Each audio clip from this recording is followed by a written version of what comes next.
الله الرحمن الرحیم. السلام علیکم. سوال جواب د لیونی او مولا مورکۃ الآرا نظم دی د غنی خان. نو په دې کې چونکې د ایمان او عقیدې خبرې دي، نو په دې باندې خلک ډېر سوچ کوي چې دا دی سوی کوشش به پې وکړو، کوشش کولی شو که نه. مطلب د دې اصل مطلب خو به غنی خان او الله پاک ته معلوم وي که نه، خو مونږ پې خپل کوشش کولی شو. صفحه نمبر 409. لیونی مکه څه ده؟ مولا کور دی او عشق دی، کوټنۍ دي ګڼې ډېرې، د همه رب خالق دی.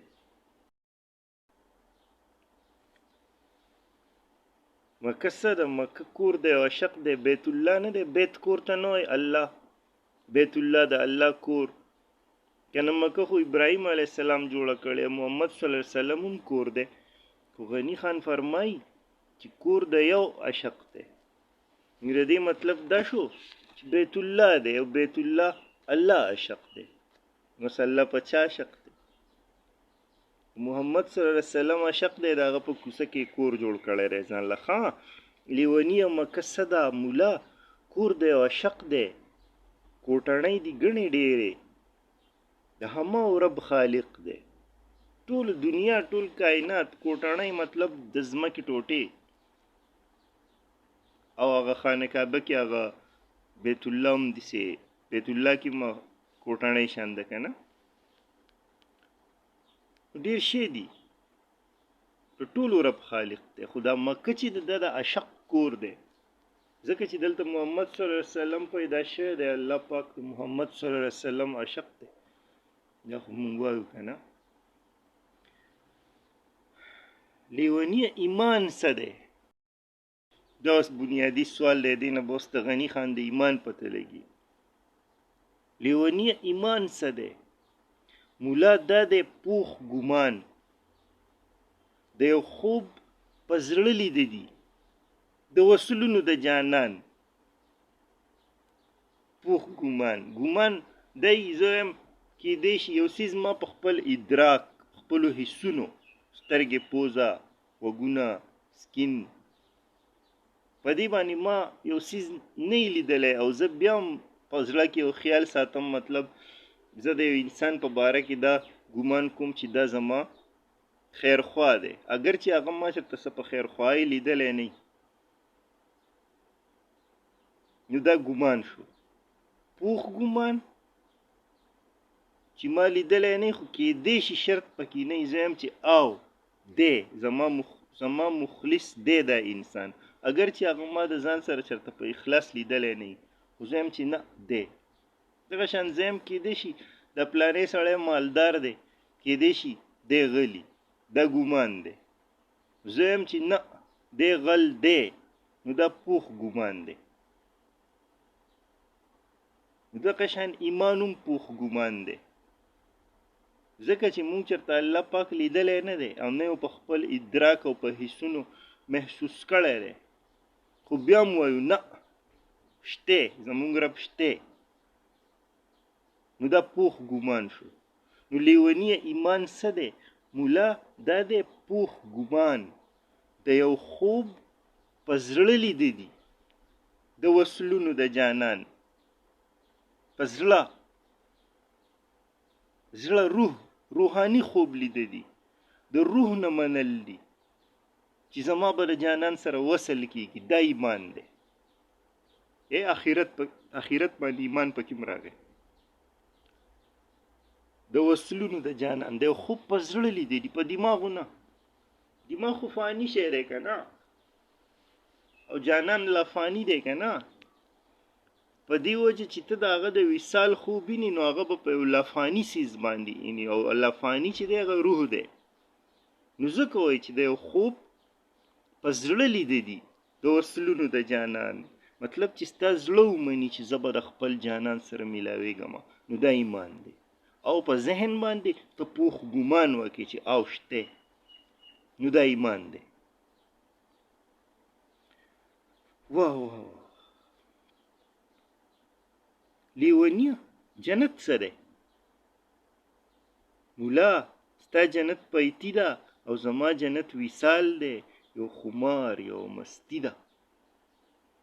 اوس د مولا جنت پیتی ځکه ده چې مولا په جنت کې ټول هغه فزیکل خوراک والا سیزونه او څښاک والا مزو والا سیزونه یادوي، لکه هورې، شراب، غلمان، وخې، په یو ځای کې ورته وایي فیرني او که نه ځکه ورته وایي چې ستا جنت پیتی ده، ځکه چې په دنیا کې پیتی او جسمانی وجود لري. غني خان ورته فرمایي چې ستا دپاره هم جنت یو جسمانی سیز دی. لیونیه جنت څه دی؟ مولا ستا جنت پیتی ده، جسمانی سیز دی ستا دپاره، او زما جنت وصال دی. زما دپاره جنت دا دی چې زه د الله سره شامل شم، واپس وصال مې ورسره وشي د خپل محبوب سره. یو خمار یو مستی ده، په یو خمار او مستی کې مبتلا شم. خمار او مستی دواړه څه جسمانی وجود نه لري، د پیتی او د هورو او د غوښو په شان. نو ټیک دا غم شته، خو غني خان دپاره جنت چې دی هغه وصال دی، د الله پاک سره واپس میلاوېدلو ته غني خان چې دی هغه جنت وایي. ښه واو. لیونیه هوره څه ده؟ مولا لهر د خمار دی، یو کرخه د شفق ده، د خندا بړبړقۍ ده، حسن حسن دی حسن. غني خان چې څنګه په دې دنیا کې حسن اینی، په ګلونو کې او په مرغو کې او په بوټو کې او په ونو کې او په ستورو کې په سپوږمو کې په دې دنیا کې د حسن مناظر اینی غني خان، دغه شان هغه په جنت کې هوري ته هم د حسن د یو منظر په نظر ګوري. څه ته وایي؟ لهر د خمار دی. خمار یو کیفیت دی که نه، بیانیږي نه، څوک ویلی نشي چې خمار څه ته وایي. خمار یو کیفیت دی، یو کرخه د شفق ده، په شفق باندې اکثر هغه ښکلي هغه زیړه شان کرښې جوړې شوي په دې مازدیګري کې که نه، څونه ښکلي هغه ده. د خندا بړبړقۍ د حباب دی، حباب په دې اوبو له پاسه هغه پکړۍ شان جوړه شوي، په هغې کې رنګونه ښکاري. نو غني خان هغه لیدلي دي، نو هغه وایي چې هوره هم هغه شان یو حسین و جمیل څیز دی. او بل د خندا بړبړقۍ چې پق شان کوي داسې، نو لکه هغه حباب چې ماتیږي. غني خان وایي چې هغه د خندا یو بړبړقۍ ده، مطلب یو کلرفول، یو رنګدار، یو حسین څیز دی زما دپاره. د مولا دپاره هغه یو سیکس مشین دی که نه پوره. لیونیه نشه څه ده؟ مولا دا په سیل واته دي، د مستۍ رنګین محل کې دا واته ننواته دي. نو دا خو په دې کې ډېرې خبرې کېدی شي. نشې نه مونږ ډېر مطلبونه اخیستی شو. اول به دې مونږه د شرابو مطلب والو. نو د شراب خو ډیفنس نه کېږي که نه، خو حرام دي که نه. خو اکثر ما لیدلي دي چې داسې دا اورېدلي دي چې داسې دا بزرګان زبرګ درانه خلک چې که نه، اکثر په دې شاعرانو کې لکه رحمان بابا شو، هغه به رباب اورېدو که نه، مجنون د هغه یو ملګری و، هغه ورته غږوو. په یو ځای کې فرمایي هم زه او ساقي جام او باده چنګ او ترانه، اگر چې د هغې مطلب بل څه دی. دغه شان رومي څومره بزرګه شاعري او پاکه شاعري د الله پاک په محبت کې کړې، خو به سما اورېده او به رقص به یې کو، حدیث چې چورلي ګډېدو به. دغه شان علامه اقبال ته وګورئ، ګیره میره به یې خریله، چیلم به یې څکو، نور څه کارونه به یې هم داسې کړي. بار ملکونو ته تلی راغلی او خبرې ټولې د الله پاک محبت کوي. نو په دې رندانو کې داسې یو خبره وي چې په هغې باندې دوی الله پاک ته د کلوز کېدو د رسېدو کوشش کوي. نو غني خان وایي چې دا نشه چې ده، دا در اصل په دې زه د خود نه وځمه او رسم د مستۍ رنګین محل ته نږدې کېږم، ورته دننه کېږم، ورته راوځم، ته د خپل محبوب ته نږدې کېږم. یا یو خوشحالی او یو سرور ته ورځم او دننه کېږم او راوځم ته یو نشه خو دا شوه که نه. یو چې موږ په حقیقي معنو کې والو نشه، نو د حقیقي معنو نشه به دا وي چې دی د خپل محبوب په عشق کې دومره مبتلا شي چې په سرور په کیفیت کې دی راشي او دی کله بیا په خپل خیالاتو کې روحاني طور دی هغه ته کله ورنږدې کېږي او کله ترې رالرې کېږي. دا نشه ده.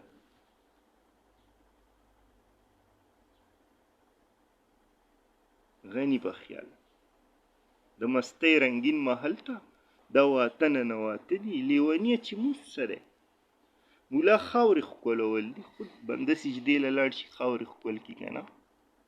د جانان کوڅې ته تلل دي د امید ارمان کېدل دي.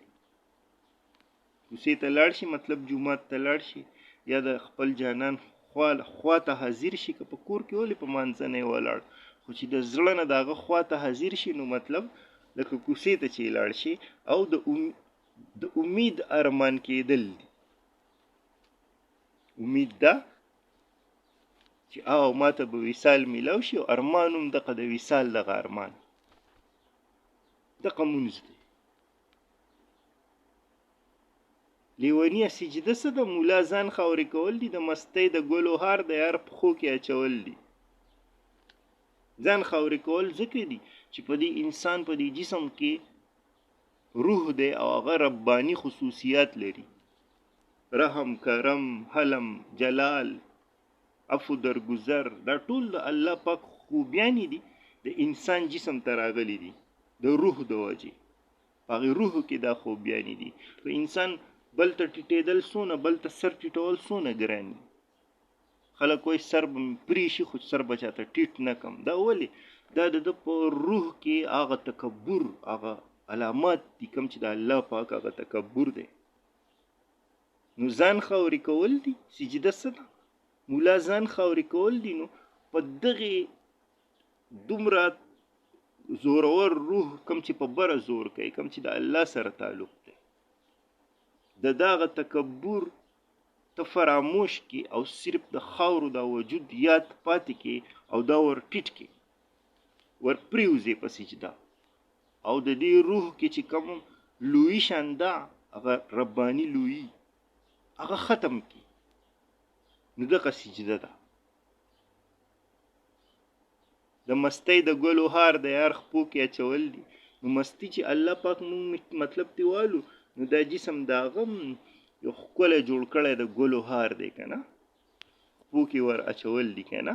یا که مونږ مستی روح ته ووایو نو دا جسم داسې دی لکه روح ته چې چا غاړې ته ور د ګلونو هار اچولی که نه. مونږ لیدلي انسان ته غټ د ګلونو هار واچولی شي د هغه جسم نه تاو شي. دغه شان دا جسم هم دی روح دی غاړې ته د ګلونو یو هار اچولی شوی دی او دا روح راشي هغه هار د یار په خپو کې واچوي، سجده وکړي. دغه سجده ده. لیونیه ژوندون څه دی؟ مولا زه یم ژوندون، دا زما د خوب لیده دي د سبا او د پرون. دا ژوند چې دی دا زه یم، دا د انسان دی ژوند. او دا زما د خوب لیده دي د سبا او د پرون کې ډېر غټ مطلب دی. سبا کله چې به مونږ لاړ شو خپل محبوب ته به واپس مخامخ شو. او پرون څه مطلب؟ پرون کله چې انسانانو د الست سجده کړې وه هلته روحاني سجده، نو په دې روح کې د هغې بېقراري ده او دا ژوند هم دغه دی. یو هغه بېقراري، یو را روانه د وصال بېقراري. دغه ژوند دی. زه یم ژوندون. په خپل زړه کې د هغې سجدې هغه بېقراري لرم د پرون او د سبا امید لرم چې زما به وصال واپس وشي. دا ژوند دی. نو لیونیه ژوندون څه دی؟ مولا زه یم ژوندون، دا زما د خوب لیده دي د سبا او د پرون. خوب لیده ځکه دي چې حقیقت کې خو مونږ ته هغه نه دي یاد که نه، او نه راته هغه معلوم دي. خو په دې اړه باندې خوب وینو که نه، د بزرګان فرمایي وایي دا هر انسان چې بې قراره دی دا د هغې الست د سجدې د وجې بې قراره دی ځکه چې هلته هغه مزه اخیستې وه د غني خان یو شعر پکې هم دی وایي ټول خلق چې پیدا شو او په سجده کې د سجدې نه راپاڅېدو نو زه د یار ښکلي مخ ته په سجده کې پروت وم شعر ماته صحیح یاد نه دی خو په دې کې شته مطلب غني الست مني ابو مخې له راشي نو د سبا او د پرون دغه مطلب دی سبا مطلب وصال او پرون هغه وخت کله چې موږ ته وصال حاصلو او کله چې انسانانو هغه الست بربکم وقالو بلا والا واقعه شوه هغه یاد دی د مفکر دی ډېر اوچت مفکر دی ډېر سوچ کړی دی لیونی وصال څه دی ملا خیست کې ډوبېدل دي دا په ستورو ګډېدل دي په سپوږمۍ کې خورېدل دي دوه قسم وصال شو یو هلته شو یو دلته شو هلته څنګه دی په خیست کې ډوبېدل دي دا په خیست کې ډوبېده دي ښایست کې ډوبېده دي دا وصال دی چې بنده بس ورډوب شي د خپل رب سره واپس میلاو شي هلته دا په ستورو ګډېده دي په سپوږمۍ کې خورېده دي او دلته د دې مظاهرو نه د مظاهرو په حسن کې ورکېده دي او شناخت کول دي که نه چې ته د ستورو سره او د سپوږمۍ د رڼاګانو سره د نور سره تعلق پیدا کړي نو ته به خپل رب دلته هم وپېژنې څه نه څه وصال به راته حاصل شي او هلته په خیست کې ډوبېدل چې دي نو هغه وصال دی د الله پاک سره واپس میلاوېدل وصال دی لیونیه حسن څه دی ملا لهر د خمار دی یو مسکې شان خیال دی یو نری د رڼا تار دی نو دا خو حسن ډیفینیشن شو او غني خان ولهم داسې جوابونه ورکړل چې هغه فکري دي لکه ملا لهر د خمار دی د خمار لهر یو کیفیت دی بیانېږي نه محسوسیږي مطلب حسن د محسوسولو شی دی یو مسکې شان خیال دی نو خود مسکې چې حسن دی نو مسکې خیال شو کنه د غم خیال خو نه شو حسن ته خلک خوشحالیږي د خوشحالۍ یو خیال دی حسن یو نری د رڼا تار دی د بیا یو فکري خبره ده نری د رڼا تار نری د رڼا تار بس دی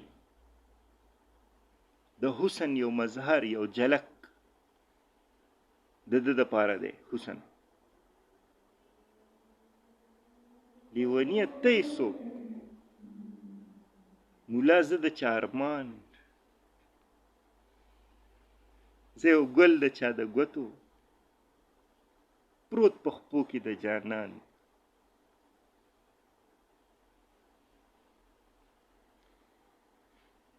ته څوک یې زه د چا ارمان د هغه د ارمانو که نه ارمان دی که نه هغه نه وي چې زه یو پټه خزانه وم او ما وی چې ما څوک وپېژني ارمان نه شو انسان یې پیدا کو ملا زه د چا ارمان زه یو ګل د چا د ګوتو ګل ښکلی دی که نه حسین دی که نه زه یو حسین تخلیق یم د چا پروت په خپو کې د جانان اوس ښکته راویښتی یم او سجدې ورته کوم خپو ته یې راویښتی یم هم یې جوړ کړی یم د ګل په شان هم یې بیا خپلو خپو ته اچولی یم او عبادت او دا کوي که نه سجدې کوي او بره چې کوم مونږ ووایو نو د جانان په خپو کې پروت دی خو هیله لرو چې انشاءالله جانان به دا خپل جوړ کړی خپل ګل کوم چې هغه ښکته راګزار کړی دی خپو ته هغه به واپس راوچت کي او د پټکي ګل به یې کي انشاءالله هیله لرو الله پاک دې زمونږ غني خان له په خپل حسن کې وصال ورکي الله پاک دې وله په جنتونو کې اعلی مقام ورکي هغه دې وله ورکي د کوم چې ته هغه تمه کوي امید لري جی اوکے جی والسلام